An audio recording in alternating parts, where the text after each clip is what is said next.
Devorah Ben-Arash, for those of you who don't know, is a very close friend of mine. And not only is she a close friend of mine, she's also joined the Kim Bash real estate team with me. And I'm so privileged to be working with her.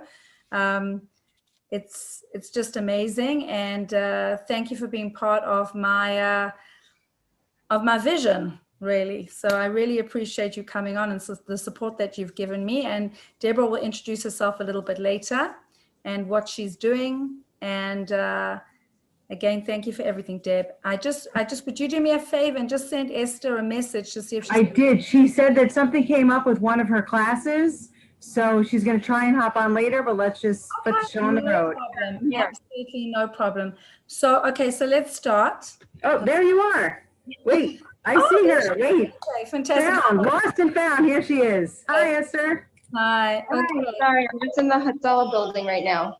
No problem. What I'm going to do is I'm going to do a quick introduction, and then I know that you've got things happening. So, okay. So officially welcome back to Aliyah. Let's Find a Community in Israel. And it's been such a long time. We had the holidays and then so much going on. And for those of you who are homeschooling, it's very hard, and it's just been 24/7 with these darling and they're not alcoholics left.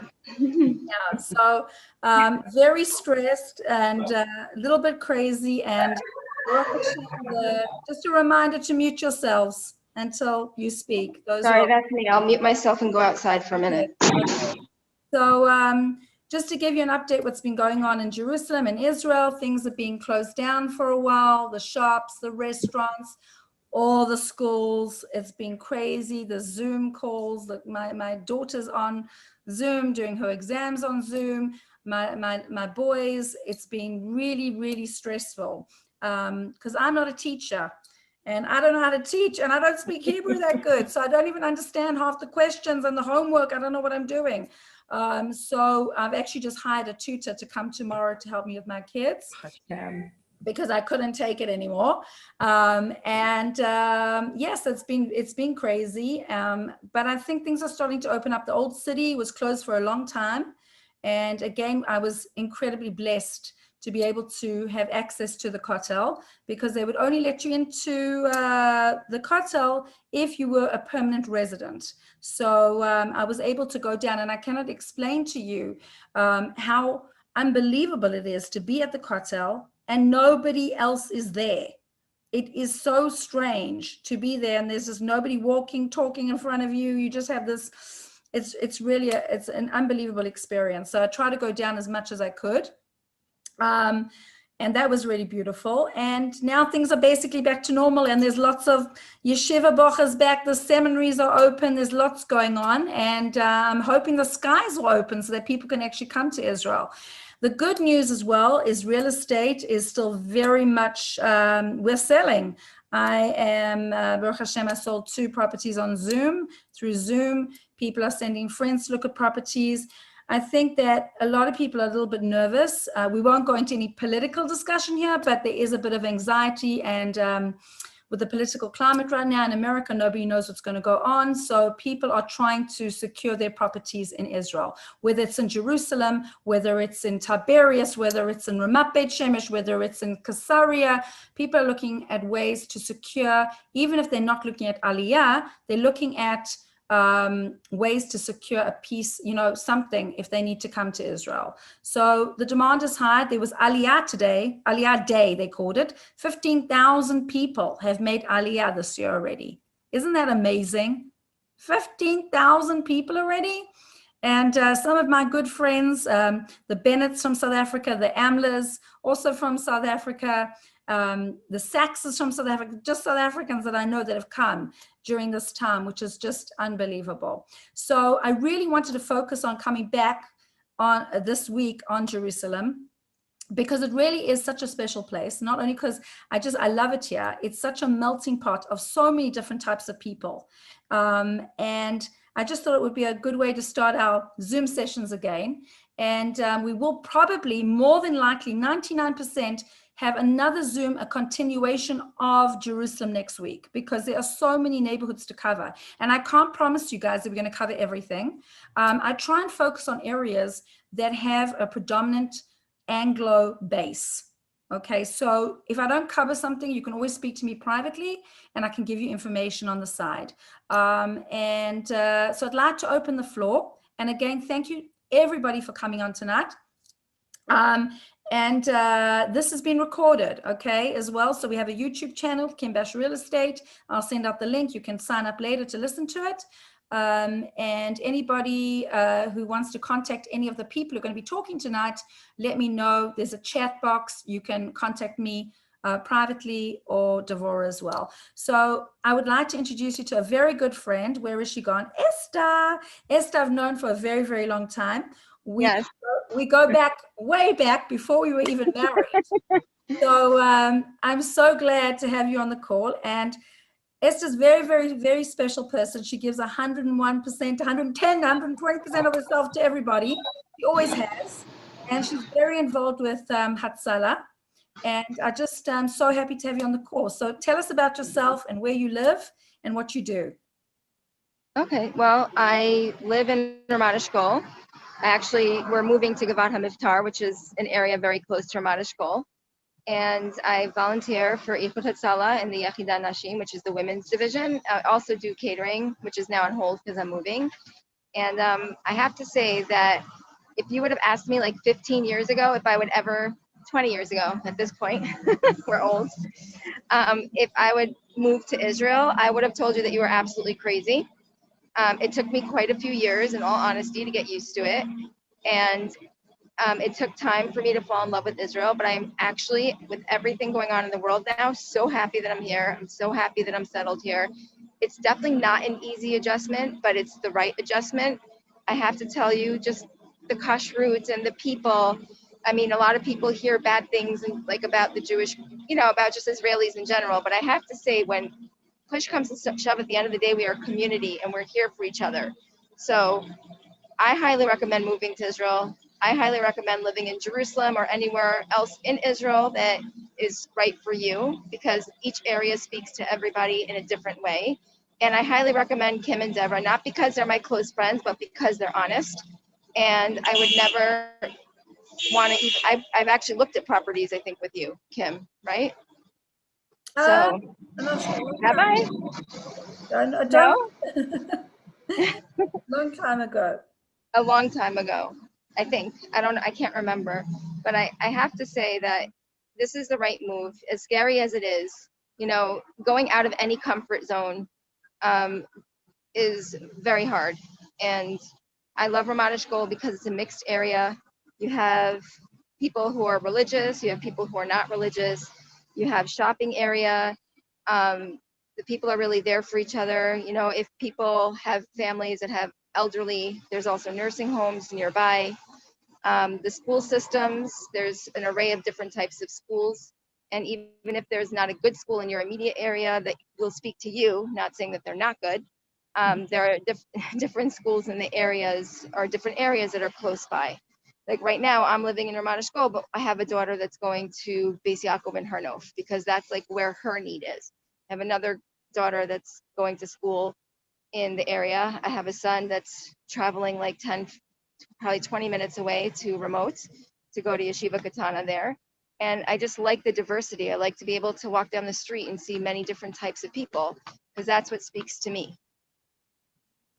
Amazing, Esther. And I know you're running off. Can you tell everybody what you do? Because you volunteer in so many different things. But again, like you're doing a test, you're going to do an exam now. What are you doing? Oh, I have to renew my basic life support. So I'm doing a CPR class right now, which I'm actually helping him run it, because there's people that are learning to become Hatzalah members now. That's amazing. And where are you from originally? I am from Riverdale originally, which is in New York, in the Bronx. I'm also a Balas Tshuva. So I would have never thought that I'd be living in Israel, leading a from life. But that's what spoke to me, and that's what's right for me. And whatever is going to be right for everybody else, they have to do. I also do catering, like I said. Oh, because she's I a do love to fabulous cook. cook. She's a fabulous cook. Yes. Yeah. If you had to give one piece of advice, I don't want to put you on the spot, but if there's anything you'd like to tell people who are thinking about making Aliyah, what would that be? Just do it. Get out of your comfort zone. Get on a plane. Get to Israel. The situation in America is really not going to get better. It's downhill. I have a friend that works in a PR firm. It's probably a Fortune 500 company, and it was ranked #1. He's still having a good year, thank God. And he even said it's going to take a couple of years. There's so many things happening. The violence is growing. And you know what? Everything that there's people hearing about Israel, about being violent, it's really just not true. Everyone's trying to live with each other, whether you're black, white, purple, green, Jewish, Arabic, Romanian, Zimbabwean, whatever you are. We're all just trying to love each other. And just come. What are you waiting for? Thank you so much, Esther. I really appreciate it. Thank you so much for Thank coming you. on. Love you. Love you too, and good luck with your test. Thank you. Okay, I just want to make a comment to, there was a question there that they thought Ramat Eshkol was a place just for young religious couples. It used to be like that, but it's changed now.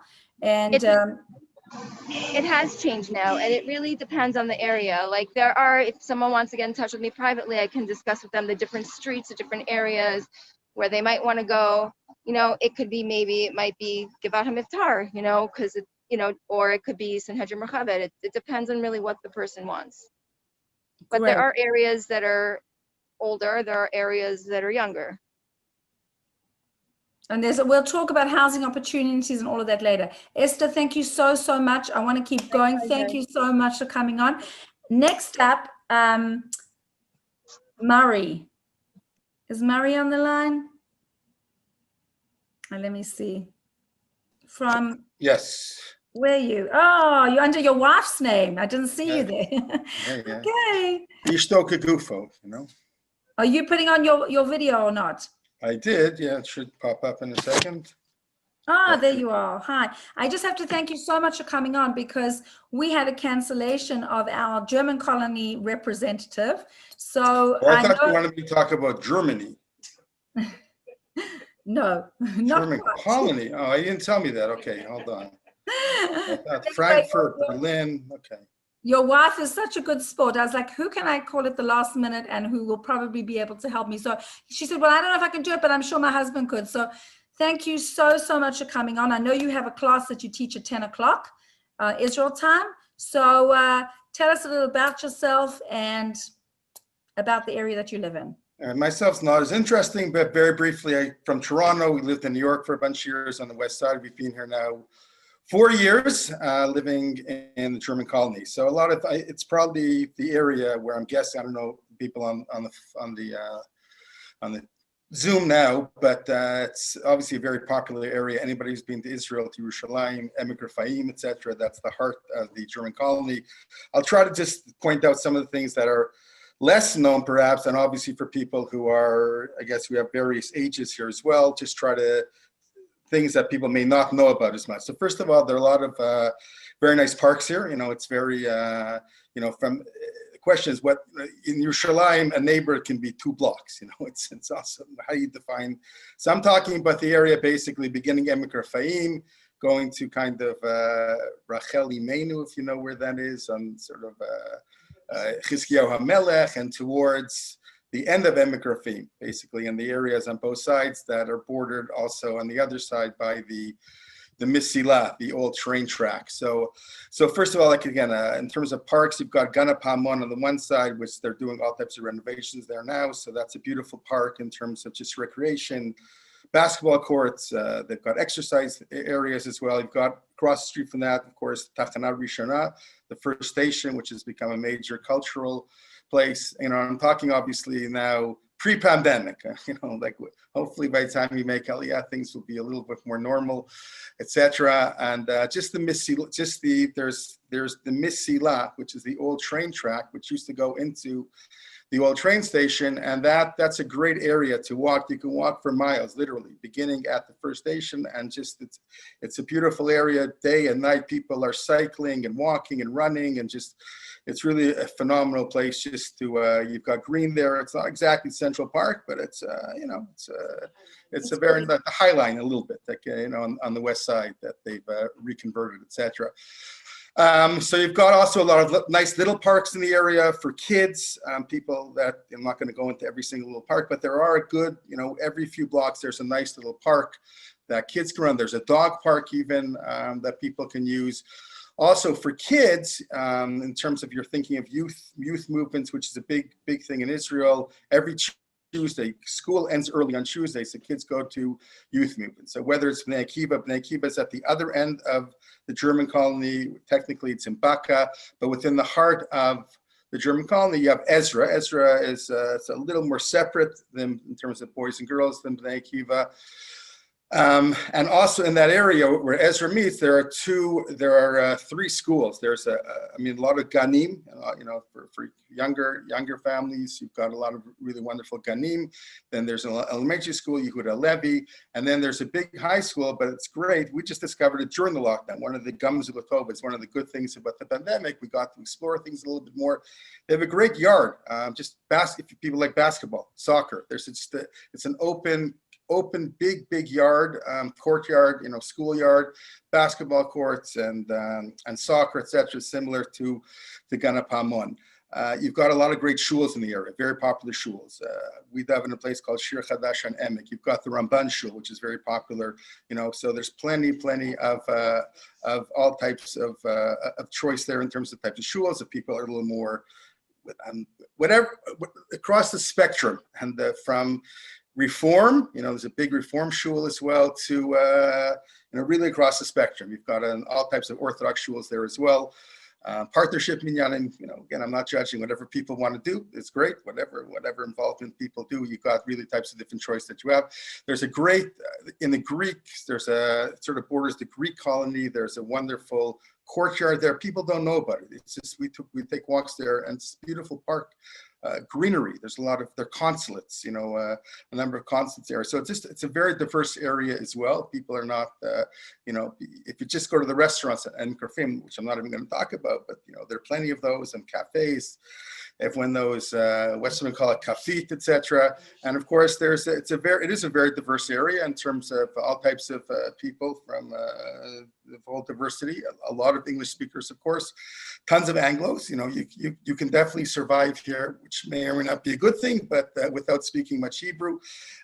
There's also Ginot Ha'ir, which is a wonderful community center, which has all types of chugim, and this is for all ages, for kids, whether it's ballet, judo, karate, to people who want to go to Opanim, work on their Hebrew, watching Israeli movies together, a whole gamut. You can go to their website, Ginot Ha'ir, and there's tons of different things there. So there's really a tremendous amount of resources. Again, schools, like I said, there's Hartman, boys and girls high schools. Again, there's, you've got really everything. The Jerusalem Theater, which is kind of on one border, is going through a whole expansion. They're building there. There's the Hansen, which used to be a leper colony. It's a beautiful complex, which has art there, and they also have a cafe. And so it's a great place to walk. There's hills, it's good exercise you can do all over the place. Shops, you got with all types of if you feel nostalgic for Hare's chips, all types of American. You want to get your cranberry sauce, you want to get your turkey for Thanksgiving. For the Americans, I don't know if they're I'm a Canadian, so I don't think only in American ways. So but for those Americans, you can have your Thanksgiving here.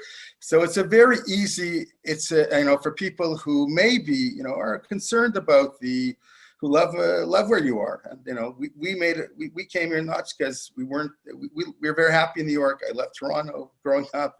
We could have easily stayed there, and, we're still, so for another time. But bottom line is that it's a very easy transition when you're here, all types of young couples and all ages, all ages. You know, you've got retirement homes here as well, where there are a lot of Anglos. So it's really it is a very soft landing, I would say. Things are a little more expensive, 100%. Real estate here is more expensive than in Har HaChoma or Ramat Eshkol, these types of places. But that's basically a very quick précis of the area. There's also just one more thing also, very good health services. You've got in the area Maccabi, you know, there are 4 different health providers here. Both Maccabi and Clalit have big clinics here. Maccabi has a wonderful new clinic they opened up. So you've got all types, and it's a whole range of doctors from, you know, OBGYN to family doctors to everything, you know, really. So that it definitely makes things convenient in the area. You don't need a car. You know, if you're close to everything, you're a 25-minute walk to the hotel. You're close to the center of town as well. It's just a very convenient area. You're close if you want to go to Talpiot for shopping. That's a big shopping area. Osher Ad, if you like some of the Costco things, you know, they have Costco stuff there. In Osher Ad and Rami Levy, you know, these are the big supermarkets.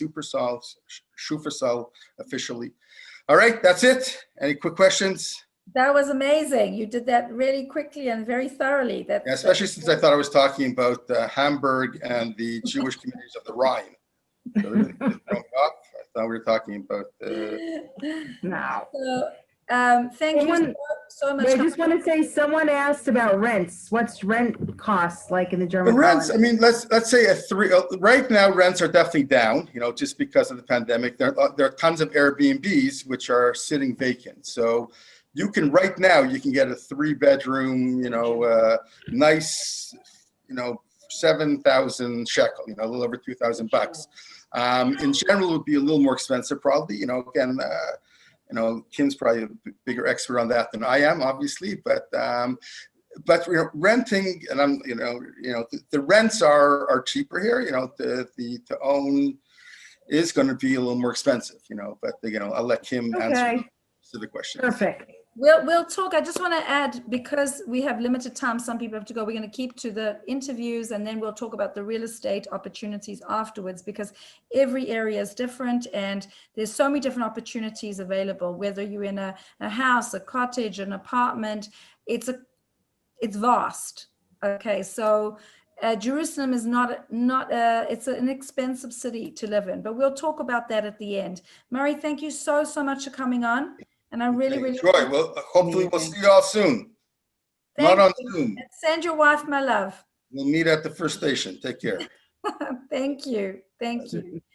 I'm going to ask next Tova to come on, because she has a baby, and I don't want to take too much of her time. I just now fell asleep, so that's good. Oh, okay. So first of all, I'm so happy that you were able to come on. I really, really appreciate you coming on. I know you're very busy, especially after having another baby. And I just have such fond memories of meeting you a few years ago. It feels like so long ago, but it really wasn't so long ago. I know, and I love just now running into you in Osher. I know, crazy, unbelievable. So fun, yeah. So Tovala, tell us about yourself and what you do, Okay. where you're living. Myself, it's a long story. I'll do it very quickly. So I'm Tova. I live in Har HaChoma now. I'm from New Jersey originally, moved to Israel over 5 years ago. I'm remarried now. We have combined 10 children. This is our first together though. And we moved to Har HaChoma, which is in Yerushalayim, a little over a year ago, right before Rosh Hashanah last year. And we actually chose, when we moved to Israel, actually, I started in Katamonim, then I moved to Katamon, then we were in Arnona, and now we settled in Har HaChoma. And we chose Har HaChoma because we needed a big apartment for Kanai Nahara, a very large family with a lot of children, but also because of accessibility to leave Yerushalayim quickly, meaning for my husband to leave to work, to get onto the highway quickly, or to go, to get to Gush Etzion quickly. Har HaChoma is really the community closest, as close as you're going to get to going towards Gush Etzion, you know, it's as close as you can get. We're really right next to Beit Lechem. My husband was actually just saying that hopefully in a few weeks we could walk on Shabbat to Kever Rachel. So I was saying in the beginning, remember I said that we're not close to the Kotel, but we could walk to Kever Rachel from here. And Har Choma as a community, so my husband is Israeli, so we also needed a place that we could adapt my American culture and his Israeli culture, and my children's American culture and his Israeli children's culture, and blend it in a community. And we really found that in Har Choma. So it's a really fabulous community. My husband Dav's in a shul called Shmuel Hatzair, which I would say is kind of like the young Israel, like Yisrael Hatzair. But what's really nice is I was nervous, you know, davening there, because I said, oh, I'm not going to know it. I'm not going to fit in there because it's very Israeli. But the truth is, I go in there and everybody all of a sudden is talking to me in English. You know, they all have. This one's parent moved to, are Olim, so they're the children of Olim. So I really found my place there, and also just having a baby now. All of a sudden there was a meal train, and women were coming left and right with food, and it's just a very special community. In terms of, there's like a, like in Ramat Beit Shemesh, there's like an Aleph, Bet, Gimel, Dalet, Hey, probably until top now at this point. But here there's Aleph, Bet, and Gimel, and I believe they're already starting to build Dalet and Hey.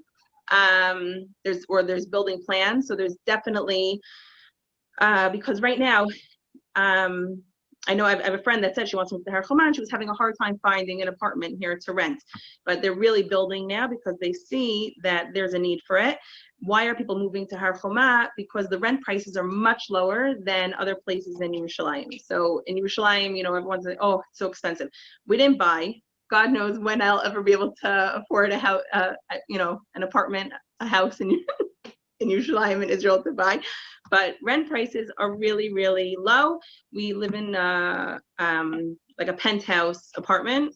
You're all gonna laugh. I mean, I can't hear you because you're muted. But Kanai and I, for 10 children, you would think, wow, how many bedrooms do they have? They must have 7 or 8 bedrooms, right? But really, no, we have 4 bedrooms. So, but we make it work because it's more minimalistic here. You don't need as much. You do. The kids also,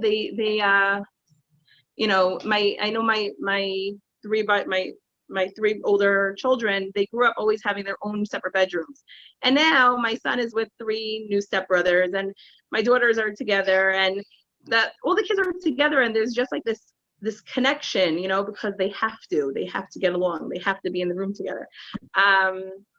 I'm going up on a lot of tangents right now. But the point is that the rents are much lower here, so people are moving to Har Choma because of that. They still want to be in Yerushalayim, feel that sense of that they're living in Yerushalayim, but they're more on the outskirts, so it is less expensive. In terms of transportation, my children take buses to school. I have the 3 children are in ninth grade, and my twins are in 7th grade, and they get on public transportation. Now there's Zoom classes, so there's no, they're not going to school like everybody else, but when there is, they're taking the bus. They have the Rav Kav. They feel very independent.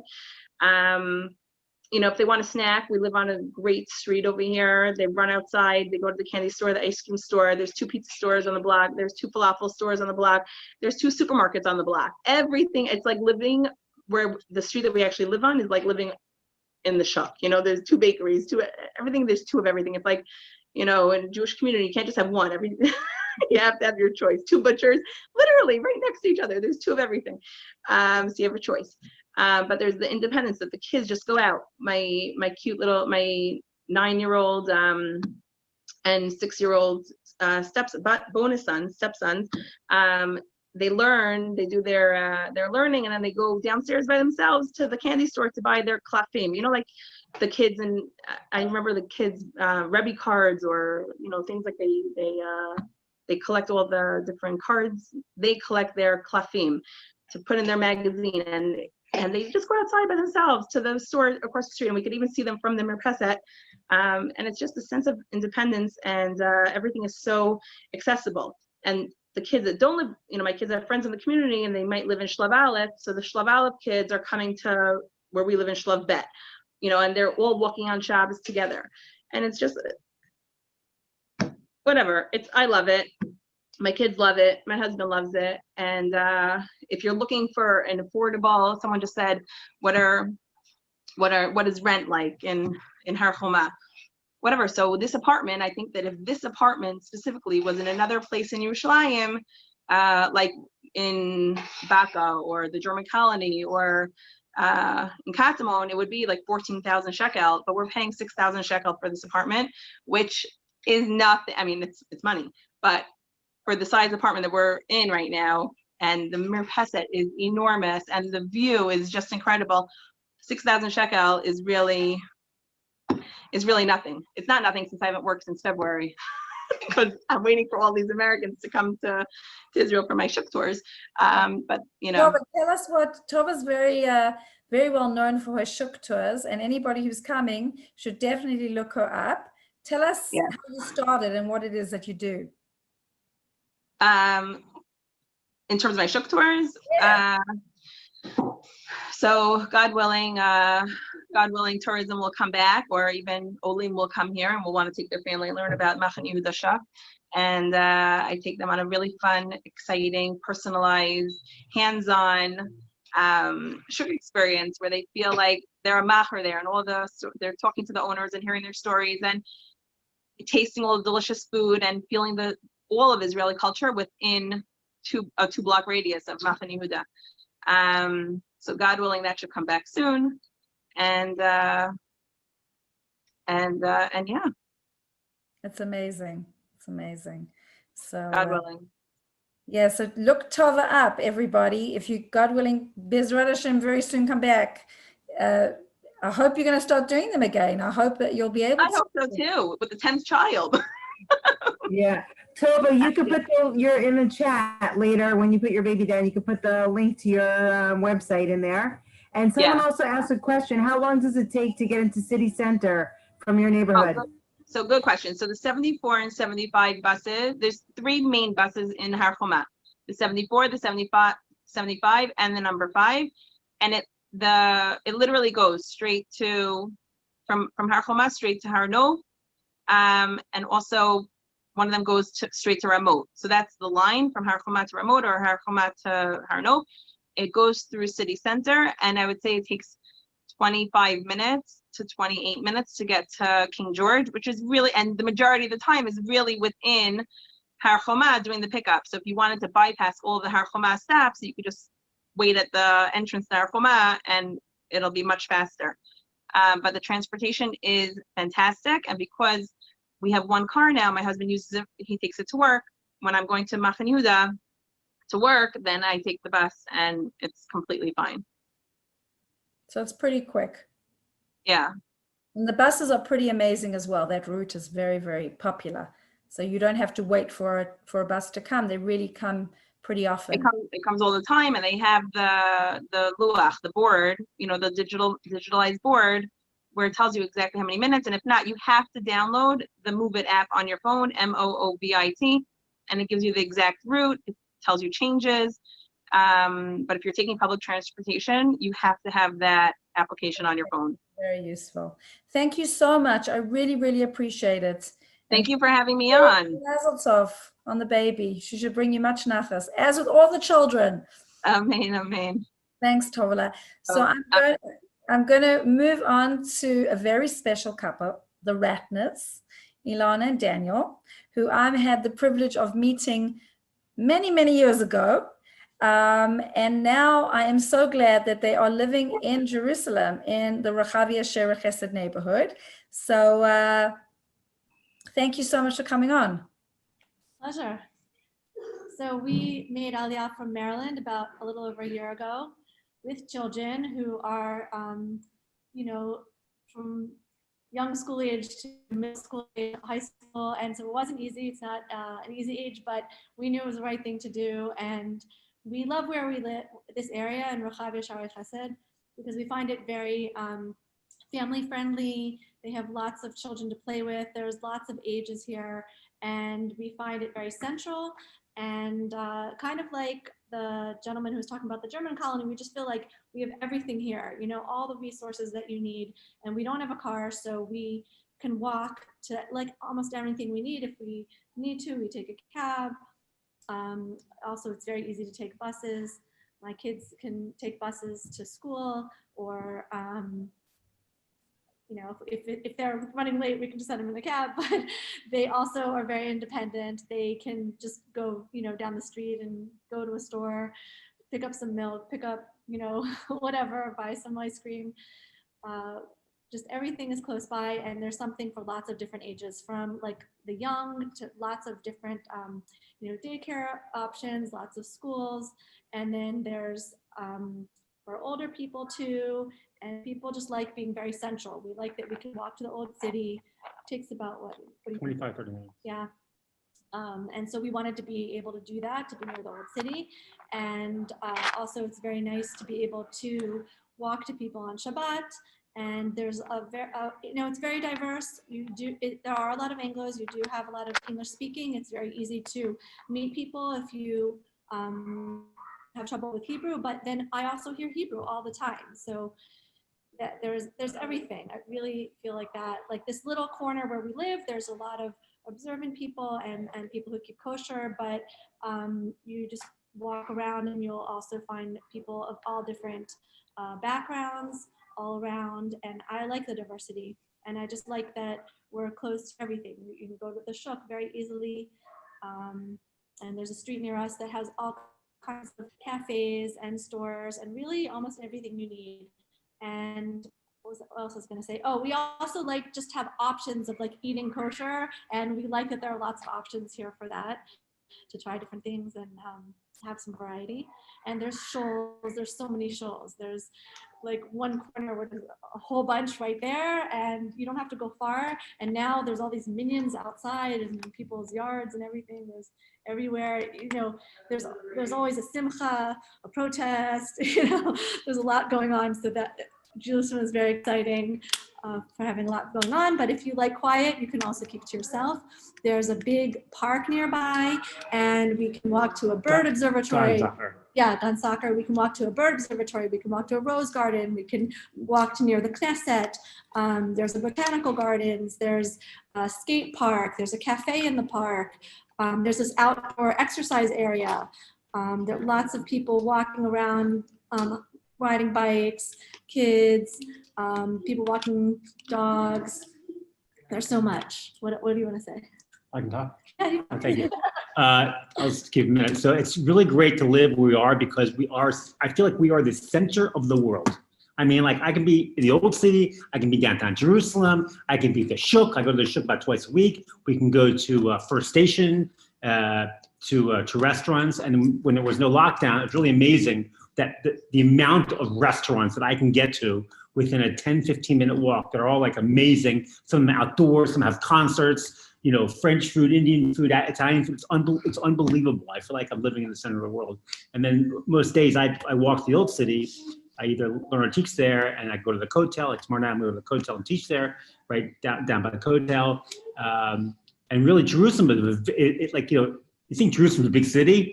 It's not big. I mean, we have people come to us for Shabbos who live in Har Nof. Girls walk to us for Shabbos from Har Nof. It's like, you know, 45-minute walk. 45 minutes, an hour? 45 minutes to an hour, depending where in Har Nof you are. And people come to us for lunch from there. I'm like, that's the other side of Jerusalem. It's really, and the public transportation is amazing. Like I have 3 cars in America. I have no cars here. And if I can't walk there, I jump on one of the buses that's a few minutes from my house, or I call, you have to have the Move It app, obviously is one you have to have. 2 apps you have to have in Israel are Move It and Get. G-E-T-T, I think. Yeah. Get. It's like Uber. Uber, yes. It's not just Uber. It's like brand new Mercedes. Like in 1 minute, I have a brand new Mercedes sitting outside my house, taking me anywhere in Jerusalem. It costs like, most of it is like $15 or $18 to get to the other side of Jerusalem. Most of the time it's between $8 and $12 in a brand new Mercedes. I feel like I'm a king. I really do. It's like I'm like a vacation. It's very easy to call again. They sit and on streets very near us. And also, if you feel like you want to just choose the option where you want to, a Jewish driver, there's this Mahadran option. And so, especially if I'm going to send my child in a cab, I'd like to send them. We do sometimes if our kids miss they take public transportation to school, we'll send them in a Mahadran cab. Mahadran means that they're Shomer Shabbat. You can't say Jewish or Arab cab, so they say you can pick a Shomer Shabbat cab driver, which means, doesn't mean they're Shomer Shabbat, just means they're Jewish. Yeah. So we do send our kids in cabs to school sometimes. I want to just clarify, some people are saying Shara Chesed Rehavia because they literally are neighborhoods that like border on each other from like one street difference. I feel like Rehavia is an area, and then one corner of it is Shara Chesed. So some people just say Shara Chesed Rehavia. One corner of Rehavia is Shara Chesed, and it's an area where it's just like a few blocks, and they put like either those barriers or trash cans on certain streets to block them off on Shabbat. And in that area, then the cars don't come and the kids are just running around on the streets and scootering around on Shabbat, which is really nice. But it's very similar neighborhood. It's not everybody, it's pretty much the same kind of people. I don't speak Hebrew, and I'm able to, living just in this neighborhood, I'm able to survive very easily. I would recommend learning some Hebrew, which I am learning some, because when you're dealing with the Israeli bureaucracy, it would help to have some Hebrew. But I do go to the shuk and I'm able to survive and I learn a little bit, but it's amazing. Like I can, in like 10 minutes I'm in the shuk. The Torah comes alive with the shuk. We talk about in Sin of the Spies, the giant fruits and vegetables. That's what it's like. I feel like I'm living the Torah going to the shuk when I go to get my fruits and vegetables. Okay, there's a couple questions here about how many families live there. The U.S. community, like Kiddush, everyone comes and Shabbos. Well, right now, obviously, there's no Kiddush, but I found a shul. I mean, literally, I can like crawl out the front door to a shul that has two American-style rabbis, Rabbi Wolf and Rabbi Silverstein. They have a kollel during the week. They rent the house, and they have when things are normal, they'll have 3 minyanim a day, and they have a kollel, and it's a community kollel. People, myself, go there and learn. And then on Shabbos, they have a full Shabbos program with third meet with Shalosh Shudas and have a Kiddush. And there's the Shul Ha'ari with Rabbi Goldvicht, and they have barrel wine, right? Like two unbelievable rabbis, and they have a full Kiddush and everything. So there are a number, and there are lots of other shuls. I mean, I don't even know all the shuls. And they both speak perfect English. Yeah. And then my son wants to go to a different shul, so he goes to another one just around the corner. Oh, Medrash Shmuel here in Rehavia is a big area for people for learning, and they have, I went there for holidays last year. They had a men's chorus for Rosh Hashanah and Kippur. It was unbelievable. They were in a gymnasium. Must have been thousands of people, but it was really, really amazing. There's a lot of also well-known people around here, like if you know Rebbetzin Yemima Mizrahi, and she speaks at the shul that's a couple of doors down from us, and the Mordechai Shapiro, his brothers live in this neighborhood, and so their shul is very musical. KBM is an American-style shul. They're all American guys. Most of them work and like study in the morning. They work in the afternoon. They're guys in their 30s and 40s. Unlike when there's 50s and 60s like me. But the singing is unbelievable because Mordechai Shapiro, who's a famous singer, his three brothers go there and they sing, and it's really, when things were normal, it was literally jam-packed in there. And also now that, some stores are closed and things, we have a great community chat, and so whatever you need, you just ask, and someone knows someone who could do it, or there's all these things that can get delivered right now, which is amazing. So whatever you need, really, you could get delivered. We get sushi delivered. Yeah, we like sushi. We get a lot of sushi delivered. I get all my meats delivered. A number of meat companies to come here. You get all our drinks, all our waters and drinks, lots to get delivered. Lots of food. Also, if you don't have a car, there's something called Cars to Go, which I signed up for. It's really, really cheap. It's like $10 to rent the car for like 3 hours. I take the car and I go to Osherat or Rami Levy and do a big shop every few weeks. What was I going to say? And somebody's asking about the schooling, Ilana. Have your kids adjusted to the schools? I mean, there hasn't really been so much school now, but I know the neighborhood's been very friendly and warm and welcoming to your family, but how have the kids adjusted to the schooling? Yeah, so that's been a journey. We had my girls at one school, which was it's a Beis Yaakov school. It's kind of like a modernish one because there's a variety of people there. Really, because I wanted all of my girls to be at the same school, but then one of them now is in a high school. She goes to a school in Har Nof because when you're in high school, it's a different school. So we moved my girls to the school my son was. They have like a girls' school and a boys' school. And so now I know that they're all in the same place, and that community is very, very warm. And the other school was too. The people were really nice. There was like a group of English speakers in one of my children's classes, well, in a couple of their classes. And that group of girls really embraced my daughter and she was her bat mitzvah year. And so right away, they invited her. They didn't know her. And so she was feeling really a part of this group of English speakers and really a part of the class. But then we switched her because she wanted to go where she had a good buddy. And that school, it's smaller, and the teachers are more likely to speak English at this school. I mean, they speak in Hebrew to the kids, but they can speak English. So if my husband needed to communicate with them, or if my daughter needed to understand something, they could translate. I want to say something. I like it. There is no such thing as an English-speaking school in Israel.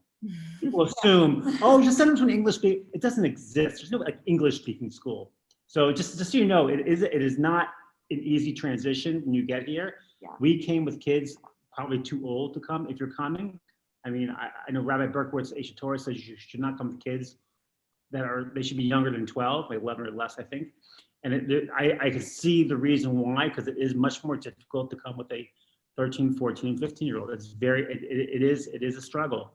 But thank God we're doing great. We really I are. think what saves them is that they have kids, there are kids in their classes that speak English. So, right now it's super hard because their lessons are phone lessons, and so they don't know what's going on. Yeah. But the teachers are trying to help and find ways to give them some extra help. So it's a little bit crazy right now. Yeah. Thank you so much. And if anybody wants to listen, Daniel has a great, he gives amazing shares and part of the Aisha Torah team. And he's got some amazing books out as well. So a lot of inspirational reading material. And Daniel, how can they get your books? On Amazon? Can you put a link in the chat? If you go to Amazon, I think you've heard of that. Daniel Ratner, R-A-T-N-E-R. I have 2 books up there I published this year, and my third, which I just basically finished today, is called Find Your Awesome: The 10 Secrets to Unleash the Real You. It's a motivational book. It is a book for the world, not just the Jewish people, our Jewish ideas, obviously. But that book should be up by the end of the next month or so. Amazing. And I'm so glad to see you both here. It really brings joy to me when I see you, because so many years ago, I remember seeing you in the old city, and Ilana was, I want to come to Israel. I want to come to Israel. And Daniel was like, okay. So it's just By the way, someone said earlier, if you would have asked me 3 years ago you'd be living in Israel, I would have said you are crazy. Do you want me to answer those 2 questions that just came in? A couple questions. Sure. The schools. So I had girls at Beis Yaakov Ha'ari, and the principal was great. I was fine with the school. They just wanted to switch. And now there's another school where my children are called Ashrenu, and they have a boys' school and a girls' school, all in the same place. Nice, clean, new building. So that's great. And it was hardest for my son, the oldest, who came. He tried several different schools, and it was a really hard transition for him. But we found him his own kind of thing where we've got some tutors that come, and he's learning with a musician now, like a known musician who comes and is teaching him all about how to produce his own song. And my son's been writing songs and learning to play guitar. Nice. And I heard one of the songs. It was amazing, by the way. Yeah. I played for it. No, I saw you. Yeah. Amazing. Yeah, so he's really blessed. So much. And Daniel, put your stuff in the books on the chat so we can, if anybody wants to look at them. Oh, and the ages, they were 7 To 14. through 14 when we came.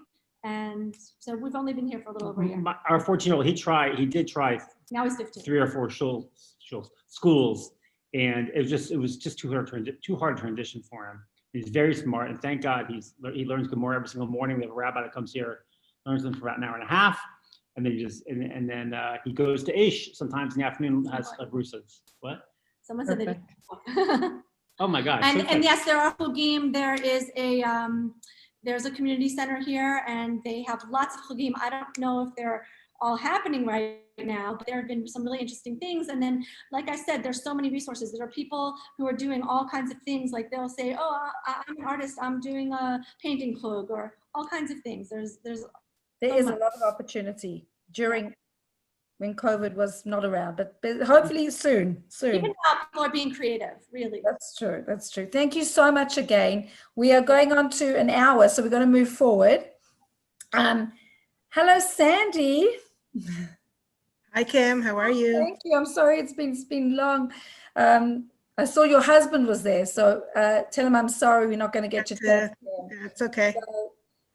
Sandy, I've known for also quite some time. We have a very good mutual friend. And Sandy is an unbelievable interior designer, everybody. So you can look her up as well. She's awesome. And we also went on a trip to Poland together, which was incredibly special. So Sandy, thank you. That's actually where we met. That's where we really met. Yes, that's right. And she also has your son just got married, right? My daughter just got married. Daughter just got married in Canada. Yes, sorry. Okay, got confused there. So mazel tov. Thank you. So tell us about yourself and where you live. Okay, so I'm Sandy Brudner, originally from Toronto. My husband and I and our 6 kids made Aliyah 15 years ago. At the time, my youngest was 2 and my oldest was 11. Today, they're 17 till 26. I have 2 that are married, a boy that got married 2 years ago and a daughter who just got married a couple months ago. I have a son in the Army. My 21-year-old son is in the Army. And I have 2 boys, my 19 and 20-year-olds are in pre-Army Academy. And I have my youngest who's in grade 12, who's zooming his way through school this year, and it seems. We arrived directly to Jerusalem and we live in Katamon. Jerusalem had always been our vacation spot when we were coming every summer, every other summer. And I felt that if I was going to be moving to Israel, I was going to make sure that it was in the holy city of Jerusalem.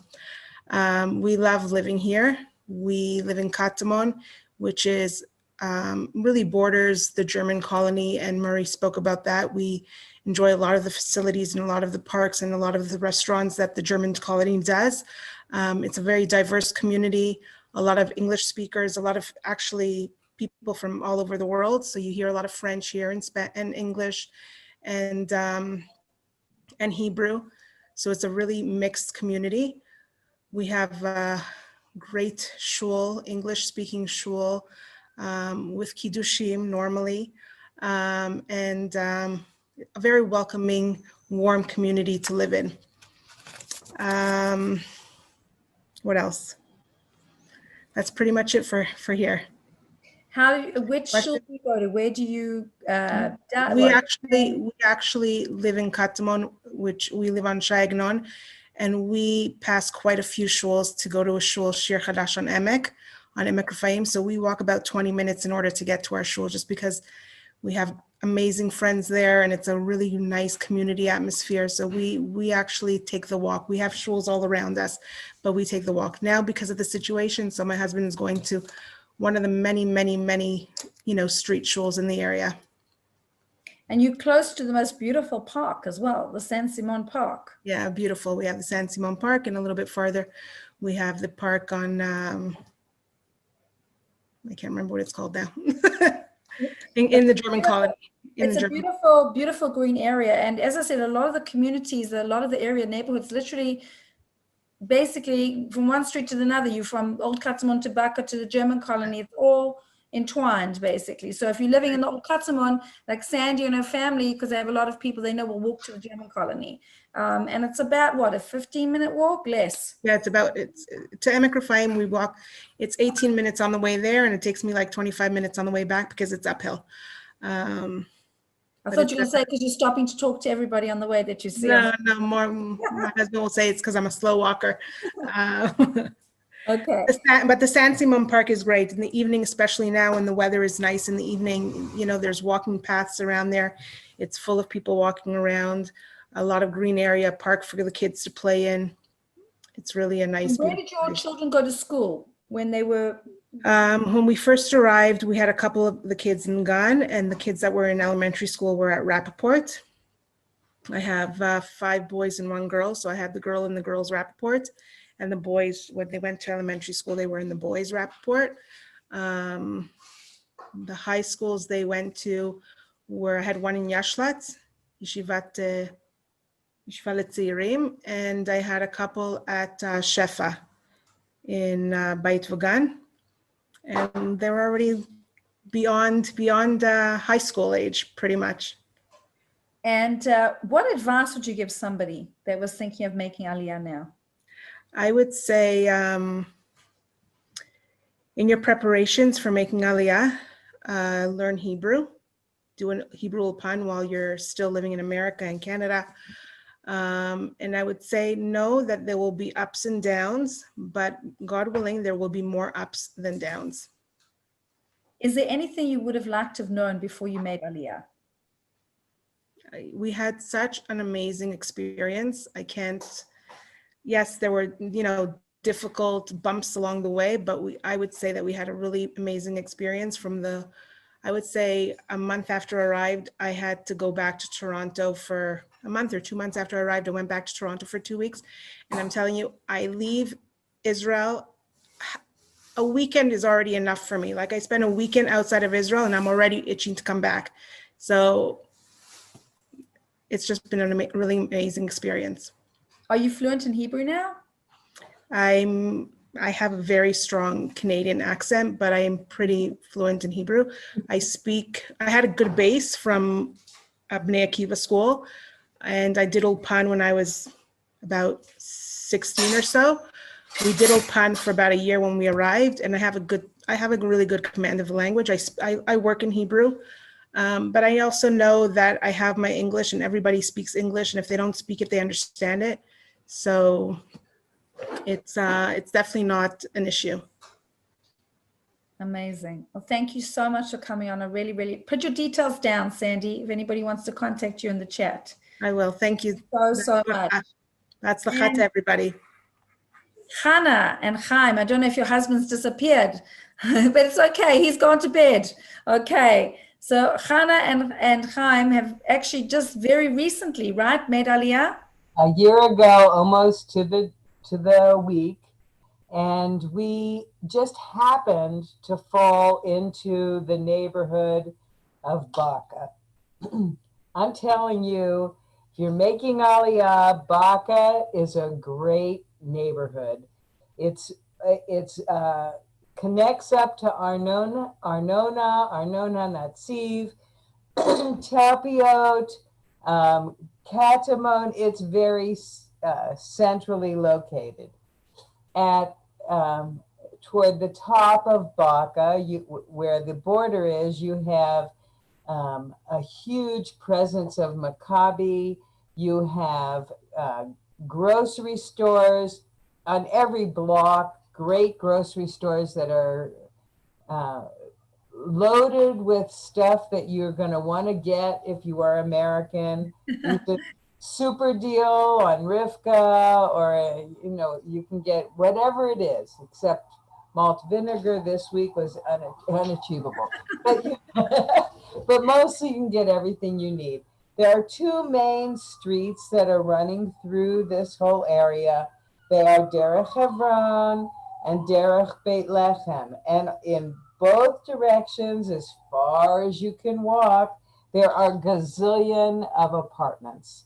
So many, and for a variety of rents. So it is possible to live in this neighborhood very affordably. We ended up with a 3-bedroom downstairs of an Arab mansion, and we pay 6,000 shekels. Wow, so good deal. It was a very good deal. So they are out there. You can find them. We saw this place and our eyes were big. If we were doing it again now, we would probably pick a place that was maybe 4,500 shekels. They're out there as well. And then you have the grocery stores, everything you could possibly need, veterinarians and schools and every type of synagogue that you can imagine.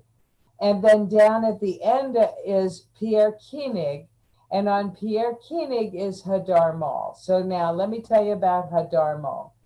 Anything you need to do in the city of Jerusalem, there is a link for it at Hadar Mall. So if you have to go to a Misrad, I don't know, Harashui or something, you could go somewhere in the city center, take a bus, or you can go down to Talpiot. Or let's say you need to get your pictures taken for your license. It's in Hadar Mall. Or you want to go to Osher Ad, the grocery store everybody's talking about. It's in Osher Ad. Across the street from Osher Ad are all those little stores that you always need to find as soon as you make Aliyah. You know, it's the Tambor where you get the like a hardware store and all the things, you know, where you're going to get your urns and all the stuff you need, and where you're going to buy your underwear, and then you've got a max stock over there. So every single thing you need, if you go down the hill, Ha'uman, you're going to go bowling, everything is here. You really don't have to leave. And the plans, and you can see them, are for Pierre Koenig to be built up into like a Fifth Avenue. And at the top, which Derech Havron, is going to be an extension of the light rail. So the bottom line, and it's a catty corner from where I live is the area that's going to be the embassy. Maybe, I guess it's going to be the embassy. And if you walk up about 8 blocks from where I am, you're on the Tayelet. And I can see the entire old city, the Dome of the Rock, about 8 blocks from my house. And if I wanted to, I could walk to the Kotel from there. It would take about 40 minutes. So the bottom line is you don't need to have a car. And if you do the math on it, don't do that. Don't bring a car. You know, you don't want to do that. And you don't even need to have a car, because you could get car to go if you really need it for 2 or 3 hours. Anything you need to do, you can walk there from this little area. I think I said everything. I can't imagine that. Oh, and by the way, we're retired. So we're out there walking around all the time. And you also ask people to say what they do. I'm actually a shatranit and a shidduch coach. So. Wow. So everybody consider Baca. It's very affordable. And I forgot to say, it's like 40% Anglo. That's just what it is. I know, it's an amazing community, beautiful community. It is the best. And what made you decide, did you just end up in that neighborhood, or you knew people there? You know, we had such a hard time making Aliyah. When we finally got approved, we had a choice of going right then or waiting 6 weeks. We didn't want to wait another 6 weeks. We'd already been waiting so long. And it was for the Chagim of last year. And we had cats, and there was all of one potential Airbnb. So we took that one, right? Even though it was in Tama 38. I'm sure you'll explain what. Yes. Yeah, we felt like, thank God we had a place, and it was in Baca. The first Shabbos, we went to the shul on Ben Yefoneh. Anybody know that street? Yes.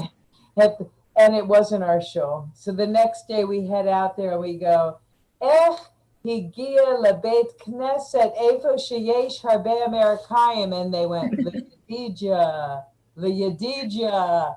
And we kept walking until we got to Yedidja. And it was like 600 English American and British families. It was wonderful. So. And what advice would you give, Hannah? What advice would you give somebody? Sorry, Deb. What advice would you give people coming, making Aliyah now? Just come. Whatever. Don't tarry. Don't tarry.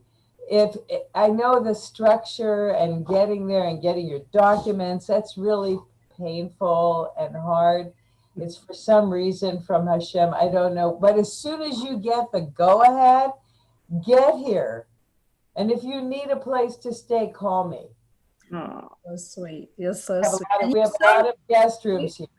You were so gracious when I said to you, can you come on the call? Because I had a lot of people who could have done Baka, but I really wanted somebody who was new and fresh and somebody who, you know, had made such changes. So and they're nice to come. I just wanted to, everybody in the neighborhood helps you. They do. They help you. Deborah had a question. I just wanted to say hi. It was a complete siyata d'shmaya. Obviously, Hashem directed you to right where you needed to go. It was a big gift. And put your shidduch information in the chat area.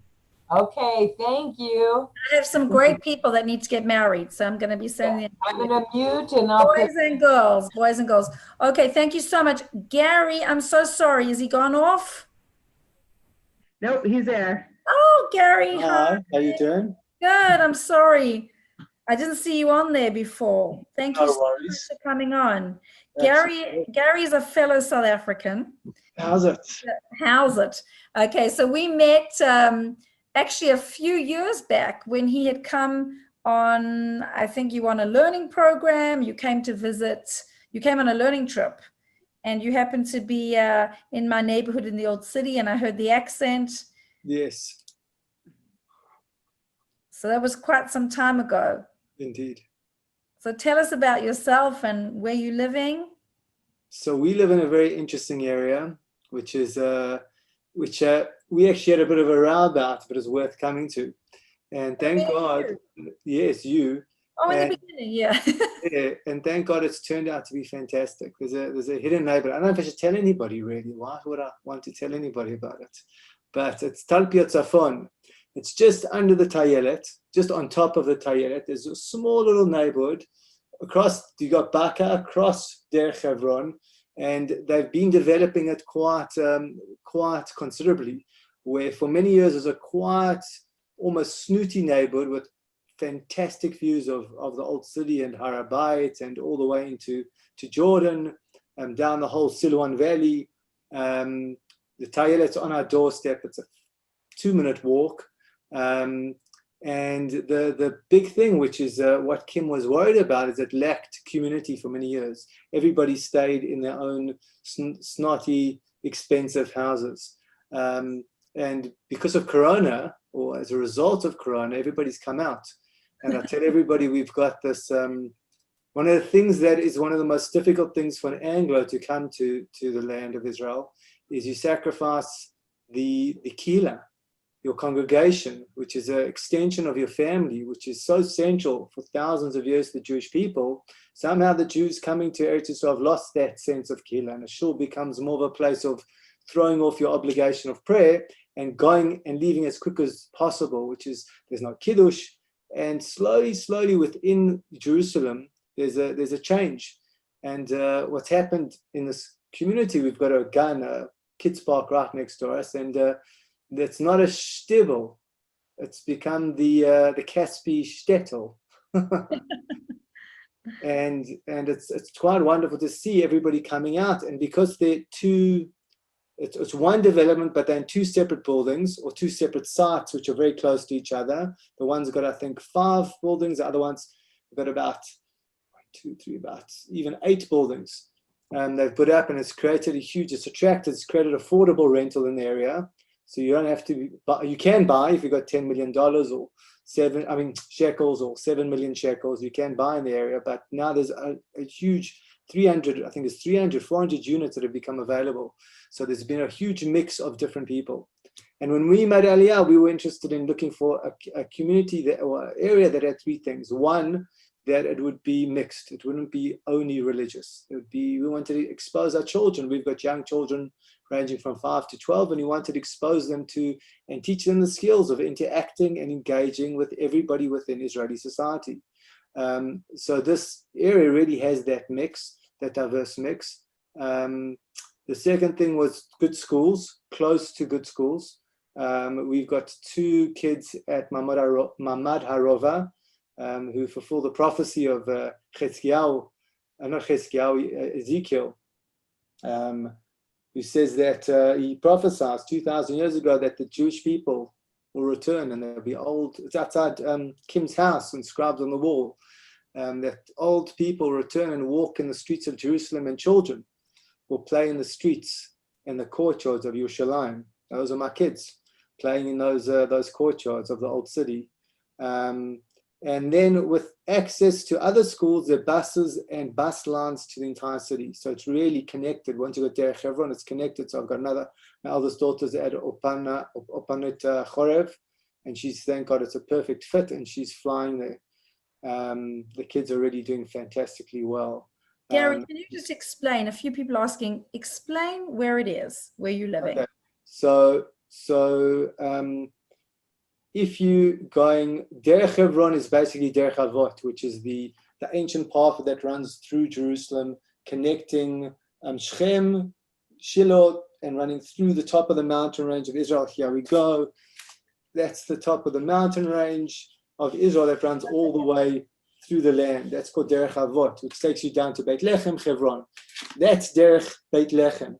Now on Derech Beit Lechem, you come to the old city and you go towards Beit Lechem, towards Hebron, south. On Derech Beit Lechem, on your right is Baka. On your left is this whole new area. Just before Arnona, just before you take off to go to Arnona, that's where this area is. Amazing. And tell us about what you do. Okay. And when did you come to Israel? 3 years ago, or is it 2 years ago now? Last Shabbos was our 2-year anniversary. 2 years. Celebrated. So I am a interior designer, sensei, martial arts teacher, rabbi, and I'm doing all of them. And I've run a dojo on my roof here. We've got the zchut of having the most beautiful rooftop, 100 square meter rooftop, where I teach Tai Chi in the form of karate, authentic Okinawa karate called Ruku Kubjitsu. Something that I loved and I trained, and always part of my tshuva process. As I became more involved in Yiddishkeit, the martial arts sort of went side by side. And when Mar Aliyah, my sensei, my teacher, said, take this to the Jewish people. And the more I'm here, people say, one of the biggest challenges of coming is this cultural clash of coming from the civilized world to the Middle East, where especially as a South African, where we grew up as the ABCs of our education was how to engage other people with derech eretz and kavod and honor and respect, and to give respect and get respect. And in the Israeli society, for the chaos that's formed it and the energy that is Eretz Israel, there's a lack of it, to put it lightly, and one should prepare themselves for that. And part of what we train in the dojo is to practice those character traits, to refine oneself. So that's fantastic to be doing that. And then interior design, a big challenge coming to Israel is you start from the bottom. I had a very successful interior design practice in South Africa, and you start from the ritzpah, from the floor, and you have to build yourself up. And it's taken a good year, 8 months till I've started generating clients, and I've just finished 2 offices in town, and I'm doing a Beit Knesset. And thank God, everything's sort of, you got to be able to go through that beginning stage and have that bitachon and trust in yourself and in the decision that you made that things will work out. And that's the biggest challenge, is that when you come here, it's on a different operating system. You're running DOS in Chutz La'aretz. You might not believe it, but it's really DOS. And in Eretz Yisrael, we're running iOS. And there's a huge transition that has to transpire, where I think in Chutz La'aretz, you can do your thing, and you can do the thing that's not your best thing, and it's okay, and it's tolerated, and you can do very well in it. When you come to Eretz Yisrael, if that's not your thing, this is a land of excellence, and there's no mediocrity that's tolerated here. So it has a way, and I guess that's what the Gemara says, there's a way of stroking you gently, and maybe at times not so gently, to be your best. And all those issues that you have with yourself, and I think people need to know this, those issues that you have, Eretz Yisrael, because it demands the best of Am Yisrael in Eretz Yisrael, and that's the very nature of this land, or what it means to be Yisrael. It's going to challenge you on the most fundamental level. And that's what the Gemara says, Shalosh matanot tovot, 3 presents HaKadosh Baruch Hu gave us. Kulam koneh b'yisurim, they're all acquired through suffering. Torah, Olam Haba, and the land of Israel, Eretz Yisrael. 100%. What advice would you give people who are looking? That was the advice. The advice is to come knowing that there's a just different operating system. Things operate differently here. And you have to come not because you're running away from somewhere outside or even nationalistic ideals, but you have to come with a real love for who you are as being a member of Am Yisrael. And that is and demands excellence, absolute excellence. And you have to be prepared to be challenged because it demands that excellence. And if you don't, it's going to be a very difficult aliyah. I mean, we got challenges from like stuff like issues in my life that I thought, I'm over that, ignore that, and from left field completely. And then you think, and you got to take cheshbon nefesh and think, wait a minute, I haven't fixed it, I haven't addressed that. And it forces that. Kol kavod. Amazing. Is your family still in South Africa? My mother's still there, and I have a brother there. My sister, Madalia, she went to the safer South African destination of Renana, Fontaine. And thank God we see them regularly. Not so regularly because of the Seger, but we had a wonderful Shabbos together. So Gary, you've got to get everybody over here. Levi, so simple. It's very difficult. Thank you. That was really beautiful. It really resonates because I really feel it as well. And part of my whole, the reason, and I think some of you have been on this journey with me, the reason why I started this whole Find Your Community in Israel is because I really feel that the more that, we investigate all these different communities in Eretz Israel, we realize that there is something for everybody. And it's about you really just wanting to come. There's something for everybody, and we have an amazing support system, which I want to lead up to introducing to one of our partners. One more thing, Kim. One more thing that's very important about the area is the third thing that we were looking for is we wanted to find a quieter community. And one thing about this area, it's very unique in Jerusalem that you right next to the buzz that's intense, the intensity of Jerusalem, which I find is everywhere else. But this little slip of a road, you've got an immense nature and quietness within the city, and it's very rare. There are very few neighborhoods in Jerusalem that have that. So if you're trying to look for Yeshuv, but you want to be in Jerusalem, and we were turned off Jerusalem because of that. We would look many other places before we eventually were guided here. Central Jerusalem, central. So I'm saying, yeah. So no, we're looking at other places around the country, other communities. Yeah. Only because of circumstance, being guided, we came to this neighborhood, and it's got that perfect balance of quiet. It's quiet. Besides the mausoleums crying out at all types and all times of mourning, but that's what are living in the land. Yeah. Besides that, it's very quiet. I think you're right, by the way, just in terms of real estate, which we'll discuss, it's a hidden gem. I absolutely love that neighborhood. It's beautiful. Really, really beautiful. Thank you, Kim. Well done. Thank you, Gary. Thank you so much. And thank you for coming on.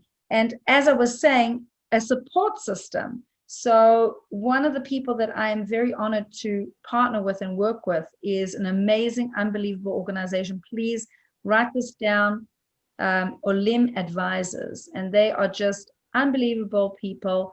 Rafi is on tonight, and he's been with me in this journey to help people as well make Aliyah. And they run an unbelievable service. They're called Olim Advisors, and Rafi's on tonight. And he's going to tell us about the organization and what they do. Thank you, Kim. Hi, everyone. I've had the privilege of joining the Zoom calls on a weekly basis, and I'm always amazed at how many people show up with everything that's going on in the world and all the chaos. There's so many people that are still so driven and so focused on making Aliyah, and it's really just amazing.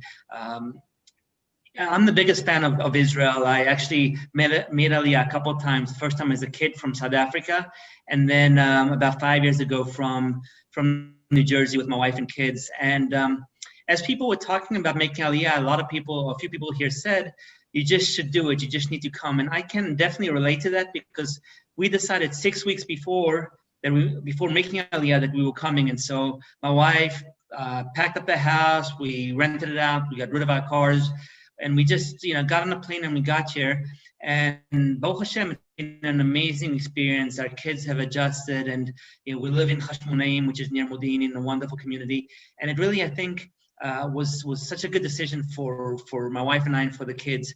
Having said that, as I think Esther mentioned before and Sandy mentioned, it is challenging. It is challenging to make Aliyah, especially if you're coming with kids.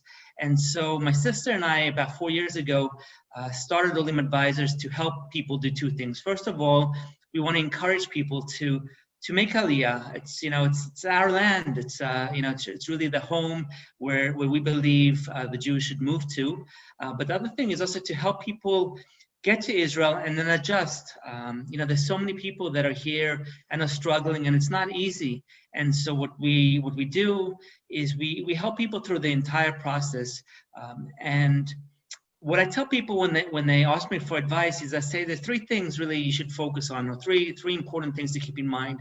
The first one is planning. So you want to plan ahead and literally spend hours and hours thinking about what community is right for you, what schools are right for your kids. And sometimes it's not the obvious ones. Maybe it's not the Anglo communities like Amad Bet Shemesh or Modi'in or Anana, Yerushalayim. Maybe it's a little moshav up in the north. Maybe it's Beersheba, which is developing down in the south. There's so many options these days. And so it really is so important for you to do the research, to look at different options and make sure that you have as soft of a landing as possible. So that's the first thing that we really encourage people to do. The second thing is preparation. So it goes along with the planning that there's things that you can do beforehand. So for example, we really encourage people to do a pilot trip. Now, these days it's kind of hard to do that because as you know, the country's closed, but B'ezrat Hashem in the near future, you'll be able to do that. Kim and I also have been talking about doing virtual pilot trips. So for people that want to come in the next few months or in a year or two, we can really show them the community, show them different homes and properties and do all of it virtually. So preparation is really important. Somebody mentioned learning Hebrew. So if you know that you're coming in a year or two, try and learn Hebrew. If you have kids, have them watch shows on YouTube or have them watch, different, listen to Hebrew music. It can really help prepare for your life in Israel. And the third thing that I think Sandy mentioned is positivity, having that mindset, because moving to Israel is hard. Moving to any country is hard, but especially when you factor in the difference in culture. And as Gary mentioned, I was brought up in the South African kind of way of doing things where, you have this this courtesy and you kind of go about your life in a certain way. And you get to Israel and it's done very differently. And so when you have those tough days, just realize that the next week will be a little easier, the next month will be a little easier. And really try and be positive. It will help you, it will help your kids, it really will help you adjust to the lifestyle. So what we do, just in a nutshell, is that we work with people for the entire process from the early days, and a lot of Olim sign up with us 6 months to a year before they make Aliyah, and we help them choose a community, find a school. We work with realtors that came to find a home, and then when they get here, that's when the fun begins. That's when we go with them to the bank, we go with them to Misad HaKlita, Misad HaPnim. Those are the appointments that take a lot of time. A lot of people are very worried about that. So we really guide them through this process. And then for every and any question that comes up from little to big, we're here as kind of the go-to people, translating emails, WhatsApp, letters, anything like that, to advocating for your kids in school and so on and so forth. And so I really want to, first of all, encourage you, if you started this process and you really have been thinking about making Aliyah, to see it through. I think you'll find that it's such an amazing decision, such a rewarding decision. And if you do need help, if you just have questions and you want to just reach out to me, I'd be happy to talk to you. And then we can talk about the services that we offer you. We can customize and we can really make sure that we're providing you with all the services that you need and help you go through this transition, through this process, and really adjust to life in Israel as quickly and as happily as possible. So thanks again, Kim, and I look forward to talking to you. Thanks, Rafi. And Rafi, just mention to everybody the new Facebook group that you just started. Oh yes, thanks for reminding. So Kim and Vora and I got together a few weeks ago, and we said that we want to create a Facebook group just for support. So we started this new Facebook group, and I'll drop the link here in the chat. It's just Aliyah support. What I did here, what we did is a little different, is that we had different professionals from different fields join the Facebook group and moderate it. So if it's searching for a job or real estate or mental health or taxes, we really just wanted to provide a destination, a place for you to go and ask questions, and also just interact with other Anglos who are living here who want to help. So I invite you to join the Facebook group and take advantage of it. So I'll put the link in here in the chat. And again, if you have any questions, feel free to reach out to us. Thank you so much, Rafi. I really, really appreciate it. And Rafi Rafi spoke about the pilot trips and how we're going to do that. And just to give people, like I said, I've been selling things now on Zoom. And how that works is people will contact me, as I said before, and I don't want to take the full responsibility. So I say they have to send a friend or somebody they know, and we go to the house and we walk literally from room to room. And they're buying because, as I said, not many people want to wait. So that's, and also with schools, we can make appointments to go visit schools for you with Rafi and Lara. It's all possible, but I'm hoping that, God willing, soon that people will be able to come because buying a property online, sight unseen, is definitely not for everybody. I also just want to add here that, with real estate, there's a lot of brokers, there's a lot of agencies, a lot of people trying to get on the Aliyah wave. What we do at Kimbash Real Estate is we are a buyer's agency, meaning that we will source the best properties for people according to their criteria, your family's needs. So what I do is I make appointments. You make an appointment with me to speak to me about the different communities. We try and match you. I very much, and many of you have been on these calls, do not believe, a house is just your four walls. But when you find your community, that's really when you find your home. So I don't sell real estate like other people do. I really try and find you the perfect community for you, because if you find the wrong place or end up in the wrong place, you'll think, oh my goodness, I got to get on the first plane back to America or wherever you came from. So it's very, very important for me that you find the right place for you to live, to have a successful Aliyah. At this point, what I want to do is, because it's getting late, it's probably one of the longest calls we've had, and a lot of people I think have already left the Zoom, but as I said, Jerusalem's amazing. It's so diverse. It's not a cheap place to live in terms of accommodation. There's lots of different opportunities. We have some real estate opportunities we wanted to share with you, but what I just want to quickly do is introduce Deborah and our newest team member, Karen, who will come on in a few minutes. But Deb, just give us a briefing about yourself. Many people already know you, but just say hello and say what you do. Hey, everybody. So my name is Devorah Ben-Arosh.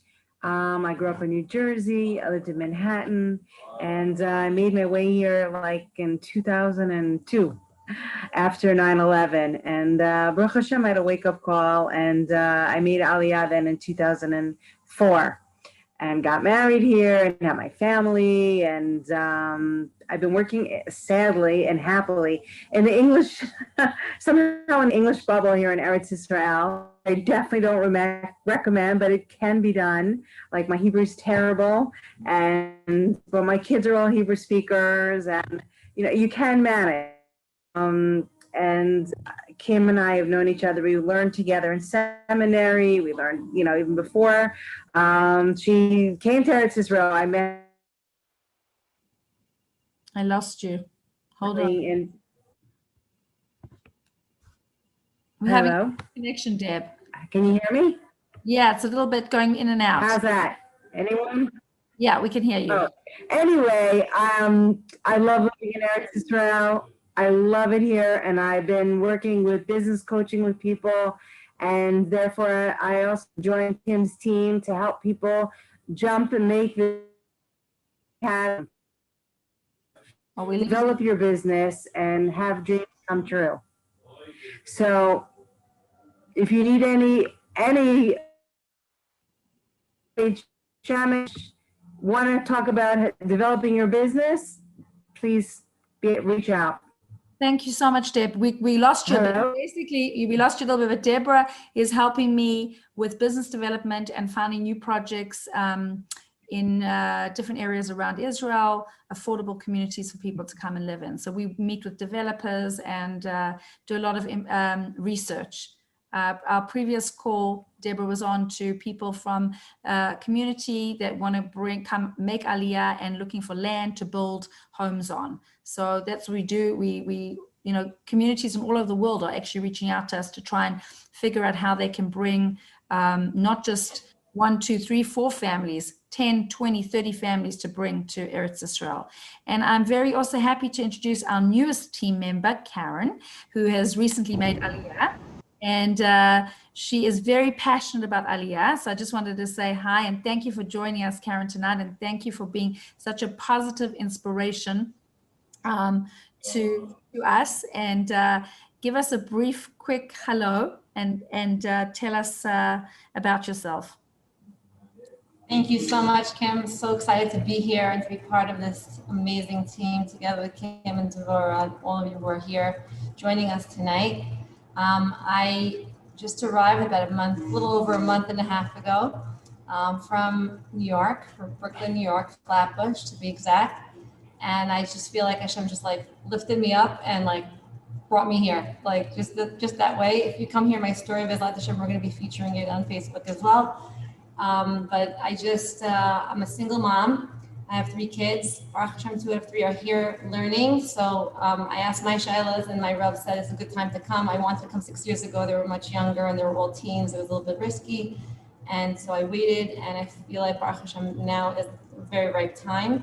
By profession, I'm a special ed teacher and a Limudei Kodesh teacher. I'm also a coach, life coach, business coach, and hoping to start my own little online school. That's just a side thing. But my passion right now is working with Kim and Devorah to be able to bring more people to Eretz Israel. I feel like this is a very ripe time for everybody to be coming.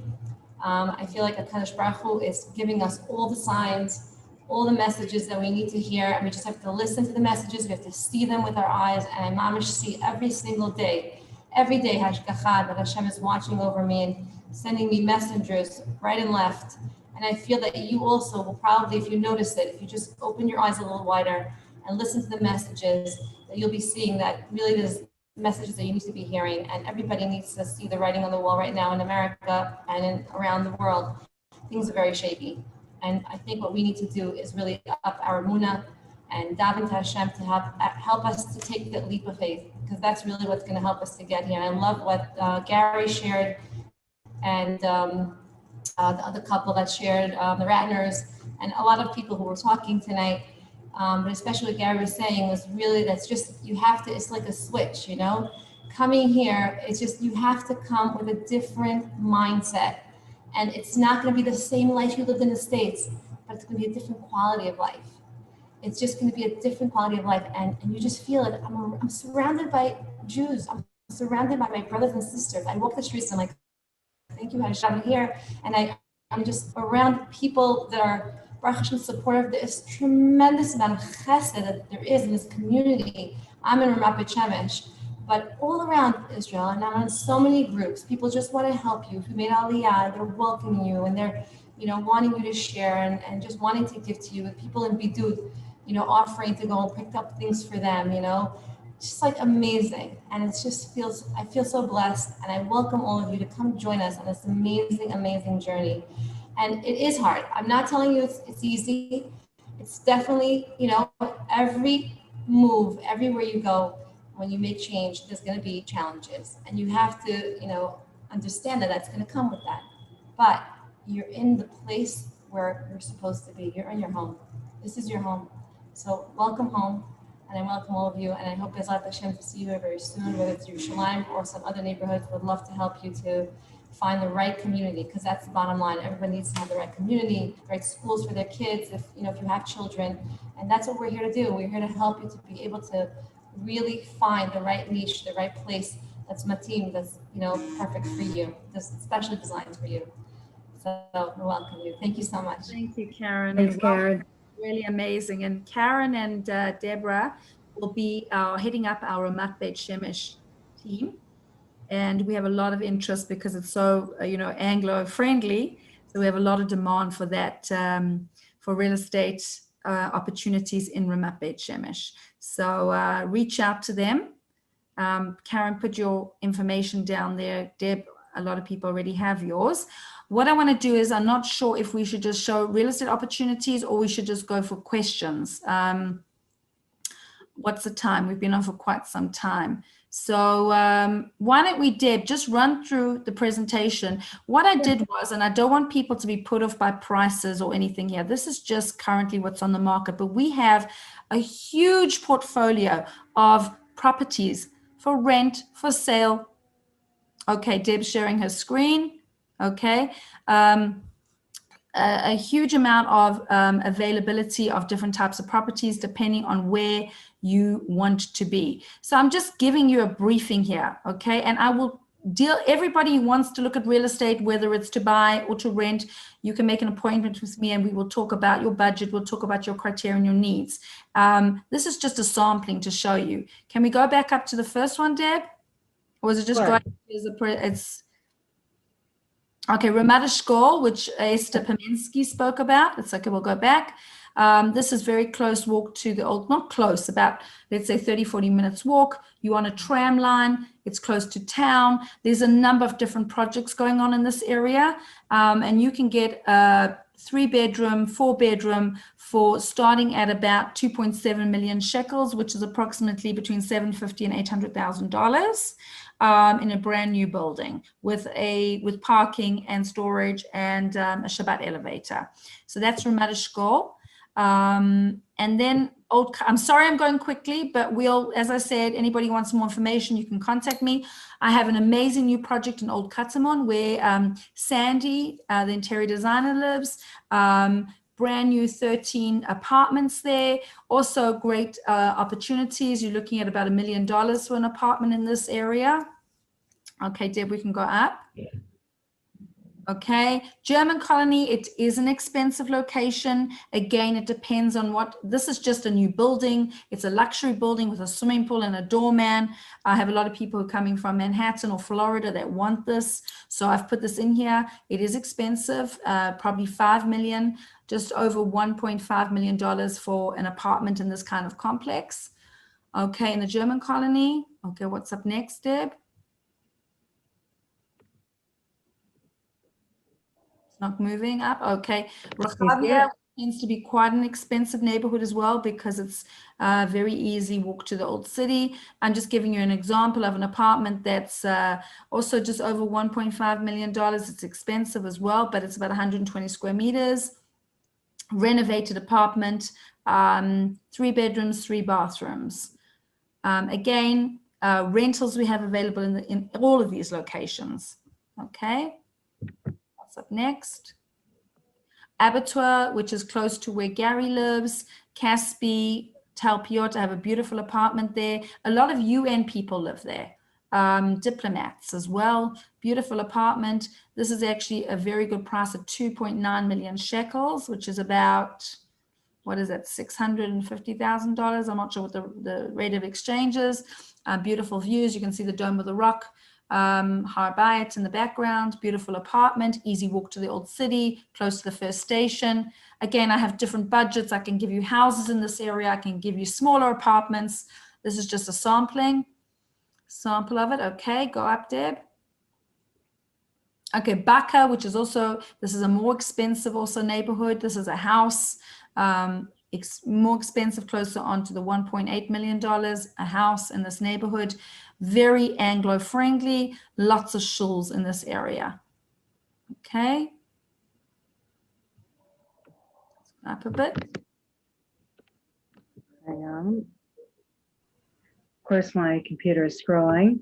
It's okay. Come on. Kim, I just also wanted to say that we can email this out to anybody who's interested in finding out about any of the properties that are on.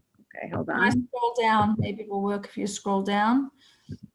No. Okay, we were going to show you things like the city center. We have apartments there. The city center is also a very trendy place to be. There's lots going on. I think we're on slide number 7, maybe, Deb. Okay. Okay.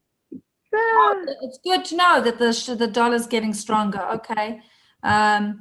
Prices now, just to go, we'll give you, don't worry, I'm not worried about that. We'll send out the presentation, but prices in Israel, real estate is not sold in, oh, it's getting weaker. Sorry, I didn't see what you said. Okay.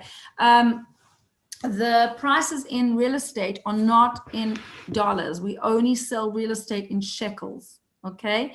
And those of you who want to know more about buying properties in Israel, we did a great webinar. If you go onto YouTube, Kim Bash Real Estate, the stress-free aliyah and how to buy a home in Israel. Now, I just want to give you heads up. If you're looking to come and rent a property and not buy straight away, you cannot look, you need to look probably 6 to 8 weeks before you come, because what's currently available now is not going to be available when you decide to make aliyah. So when you know your dates of aliyah, you can give us a call and we'll start looking for properties for you, depending on what your budget is and what your needs are. But you cannot look now for next year, June. Okay, it's too soon. I mean, you can't do it. Okay, you need closer to the time of when you're going to come. If you're willing to buy and you're looking at options, then we can start sending you listings, but these change all the time as well. So the best is just to make an appointment with us and we'll sit with you and decide, you know, what it is that you're looking for. And as I said, before even thinking about purchasing or renting, the priority is to find you the right place, the right community where you and your family, if you're coming with family, will fit in. Okay, so that's very important that you find the right place. I thank everybody. I think it's probably the longest Zoom we've ever had. Thank you for those committed people who stayed on. And again, next week, we're going to do another Jerusalem on different neighborhoods because there's such a demand. People have been sending me, they want this neighborhood, they want that neighborhood. And again, I really encourage people to think very, very seriously about making Israel your home. We have an amazing support system for you. And if you're looking for a job, we will try our best. We have a network as well that we can send out your resumes. Don't be afraid. Send us all your information and we will get it out hopefully to the right people. And start networking, you know, start getting it out there. Start downsizing, packing up the things in your house. Put the house on the market already, okay?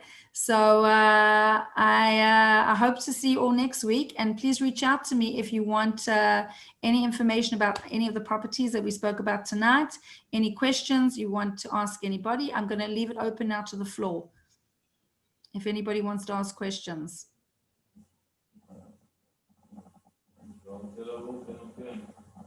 Anybody want to ask a question? Just unmute. Hi, Kim. Hi. Hi. I've been following you on your chats, on some of your Zooms. They're amazing. I love it. Thank you. And everyone else who participates. My biggest concern situation right now is school. And it's very different when you're starting off, I guess, with elementary kids where they could tell you what's wrong or what's bothering them. But when you start with, let's say, a first grader, how do you find the right fit? I think it's going to be depending on where you want to go, what area. Rafi, maybe you say? Sure. So it's a good question. And actually, when we made Aliyah, I come from a Hasidic background, but it's not necessarily what I'm looking for. I just need something religious, not co-ed, and just something that they can just transition Ashkenaz. I'm Ashkenaz background, so something to fall within that thing, but it doesn't have to exactly be within the house. So I think an important question that you should think about is, do you want to live in a community that is mostly Anglo or a mixed community that has more Israelis? And there's pros and cons to both. The one big advantage of living in a community that has more Anglos is that the school has more support. Now, for your kid who's going to be in first grade, they're going to pick up Hebrew very quickly. So I wouldn't worry so much about the language, but there is something to be said for schools that have more Olim, that have more English speakers. And so one of the first things that you should think about is what profile of a neighborhood do you want to live in? And then once you decide that, then do the research, because like I mentioned before, there are a lot of options, especially in the bigger Anglo communities, and maybe the ones that are the most popular ones might not be the right one for you. So the best thing is to do the research beforehand. There's a lot of Facebook groups for different communities. So if you join those groups and you ask people what schools they'll recommend, that's a really good way to just crowdsource and get information as well. Okay, and then also you were saying that you're going to do like a virtual pilot thing. I think I'd be interested in that. I'm saying it's very hard now. Like I would have done a few pilot trips by now, but obviously it's not really an option. So Eliana, what we're going to do is we're going to do that. We're working on that now. Sorry, Rafi, I interrupted. No, go ahead. I was just going to say, just send me an email, send Kim an email. It's something that we're putting kind of the finishing touches on. We'll probably have it up and running in a couple of weeks. And really the purpose of it is to help people who want to come to Israel sooner than later and just can't physically come on a pilot trip. So we can do a lot of the research for you and really help you make these decisions. Yeah, thank you. I appreciate it. That's really much best to all of you. Pleasure. Anyone else? Kim? Yes, hi, Richard. Hey, hi, how are you? I'm so glad you came on, and I'm so sorry we haven't had our one-on-one conversation yet. Okay, right. So there's actually, there are a lot of good points on this, right? So we got a lot of good information. It's my wife, Jane. Hi, Jane. You see her? Okay, now she can. I can. Hi. Hi. So one of the things we like, from everything we've heard, we like Baca. But I'm also hearing, but without enough specificity, that there are adjacent areas that are rapidly gentrifying and changing that would probably be better, better priced in order to move there. And so I'd just like to kind of learn from that perspective, right? You go in different directions. So like walking distance, if you're a little ambitious and you're walking. So, just kind of to learn the greater lay of the land, kind of with Baca as the center of the wheel and spokes going out. Yeah, we'll have a conversation. It's really so, and I mean, maybe we'll sit with a map and I'll show you where everything is because it's so close. You literally one street is Baca and the street next to it, you'll be in the German colony. So it's very, very, it's if whether you're living in Baca, the German colony, Tel Bia or Tel Piot, it's all very central areas. And we get that whole cluster, right? But it's things outside that cluster. 100%. And I also, mean, we like a little bit of a virtual tour of the neighborhoods, right? We don't have any feel for what it's like on the ground. So we were going to do that as well, and hopefully we'll have some footage for you. But it's really very similar, the areas. I would say like German colony, a lot of green, a lot of trees, Tel Bia as well. But more importantly, I think it's just finding like-minded people, because it's not really, that's going to be, we want you to have a community. We want you to have people that are, similar, have friends when you come, because that becomes a support system. Also, do those, in other words, some of the areas are known more for having cafes and restaurants and shops and galleries and things like that. But it's all within, Jane, it's all within like 10 minutes, 15 minutes walk. You can be living in Baca and walk to the German colony. It's close. It doesn't mean that, if you want one area, you can't get around. It's so easy to walk around. I walk everywhere because I'm in the old city. So it's very, I like, that's one of the things. I don't want to have to I don't have a car because it's very hard to park in the old city and I don't want to deal with the parking. Even when I take out my clients, to look at properties, I get taxi or I hire a driver because I don't want to deal with the parking. And it's so easy. Usually I'm on foot, I'm walking around. If I have to get into the car to go and get milk and bread, it's too far for me. So it's very, and I can help you with that one-on-one. We can identify the areas, but any of the areas surrounding Baca are it's all going to be good for you. Very good community. So I'm also just curious, what is the difference? What has happened in Ramat Eshkol in the last 10 years? So Ramat Eshkol, my kids lived in Ramat Eshkol when they were first married. Okay. Last one moved back to the States in 2009. So like they lived on Yam Suf, across from Mayan 2000. We could walk up to Paran, but it was very, young, and it was all like young yeshiva couples. So there's still that, but a lot of people haven't gone back. So the people that were coming back and were only doing like the 1 year, Shana Rishona, the first year of marriage, are staying now in Israel. They're not going back. And also because of the wave of Aliyah, people are, it's a nice religious neighborhood. It's close walk to the old city, to Geula, to town. It's easy. So you find that people are moving there and staying there. And it's, So where did they build? Where did they build new? What they did was they built on top of existing older buildings. It's called Tama 38. And we can talk about this more. What they did was Tama 38 is a concept that was given to make some of the buildings, the older buildings that were built in like the 50s, 60s, to make them earthquake friendly. And so they basically, a builder will come in and reinforce the whole building and get the opportunity to build another 2.5 floors on top of the existing building. And what that does for the rest of the building is that they get basically a building that's had a facelift, that's gorgeous. They get an elevator put into the building, because some of these buildings, they were small buildings, like 4 floors. So now they get a Shabbos elevator. They also, each existing apartment will get another 25 square meters, which is like another bedroom onto their existing apartment. And the builder gets to sell the upper floors, and those are usually the penthouses, which are quite expensive. And that's the whole of Ramat Eshkol happening. And then you've got the expensive area, the streets, like you mentioned, which is Ramat Golan, which is all the big houses. And that's still very much in high demand. But it's, it's become, because of the Tama 38, has become a lot more competitive. There's all these buildings around it, and you can get pretty much, if you're prepared to wait 2 years, because it's a project. So they want a certain amount of money that goes down in escrow, like 15. And then as it gets built, the building progresses, you pay according to the construction. So that's become a more affordable option for people to buy. It's still not cheap. It's still, expensive, but compared to other neighborhoods, it's still relatively affordable. The other neighborhood, which we haven't spoken about, is French Hill, which is across from Ramat Eshkol, which is known Hebrew University. It's become very, very popular as well. So, we have a lot to talk about. We'll have a more one-on-one conversation, God willing, when you're ready and your time frame of coming. Okay.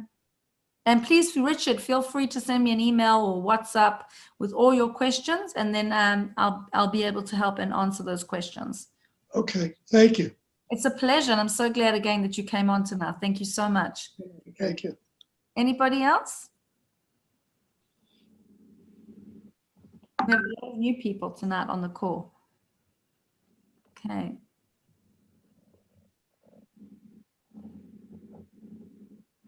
Okay, amazing. I think 2 hours is a long time to be on the Zoom call. It didn't. I know. We really appreciate everybody's coming and your patience and listening and questions and participation. It's awesome. It is awesome. And really, I found Jerusalem a very exciting city to be in. I love the fact that it's a melting pot of so many different things and people and, all walks of life here.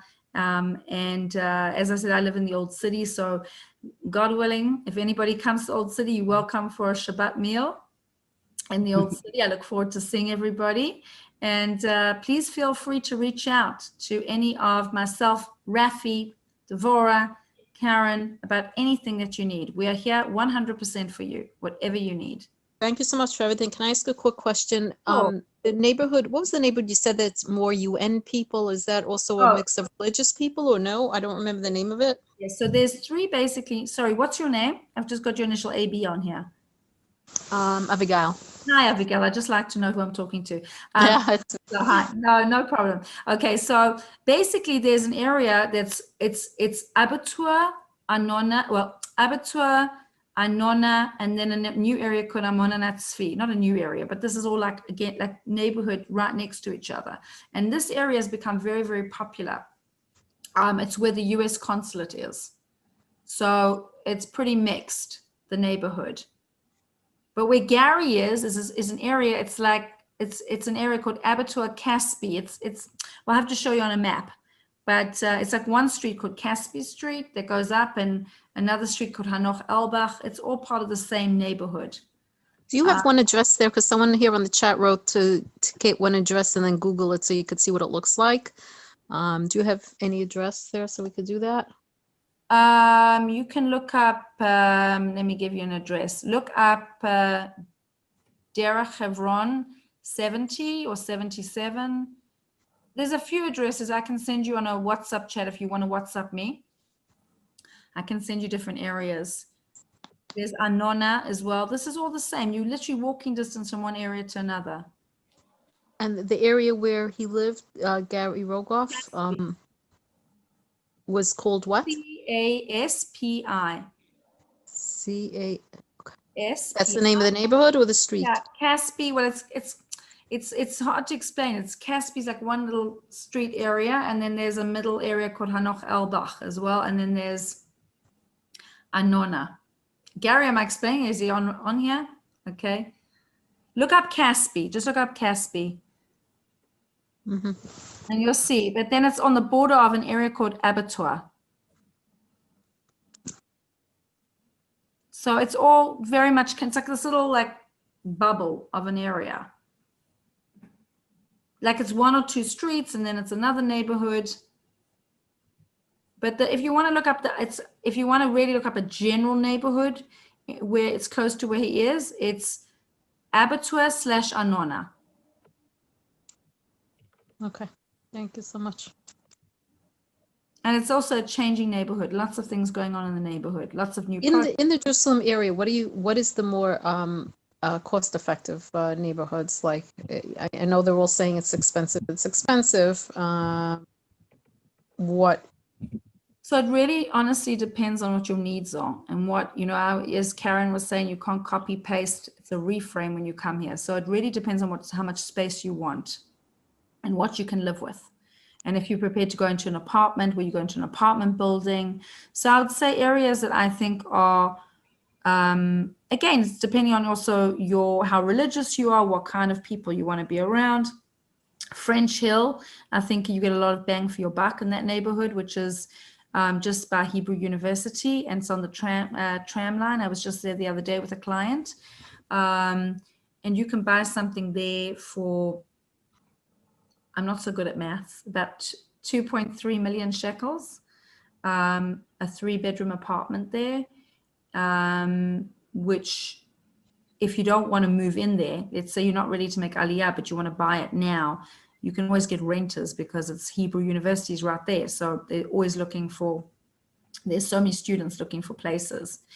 The area that Gary's in, Anona, and then further down an area which is the closest side to the American embassy called Amona Natzvi, is more affordable. Where Tova is, Hachoma, but it's a little bit more Israeli. Okay. And I'm trying to think what other neighborhoods. I would say Tel Piot. There are parts of Baka. There's another area we're going to talk about next week called Makor Hayim as well, which we're going to talk about. Again, we'll have one-on-one sessions.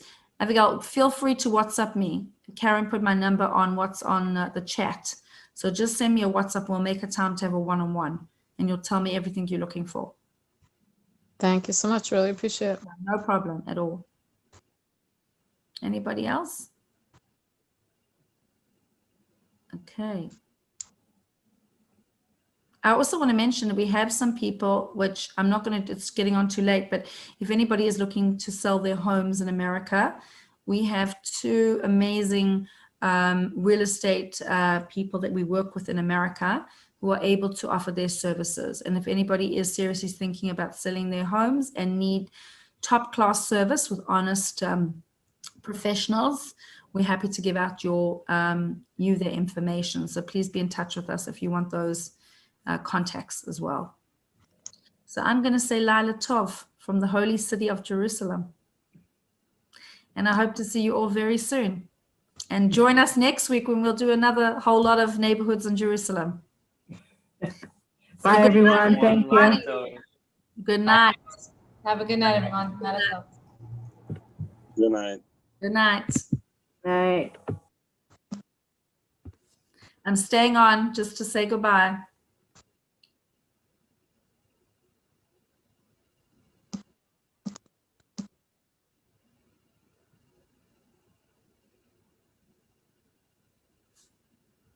Laila Tov.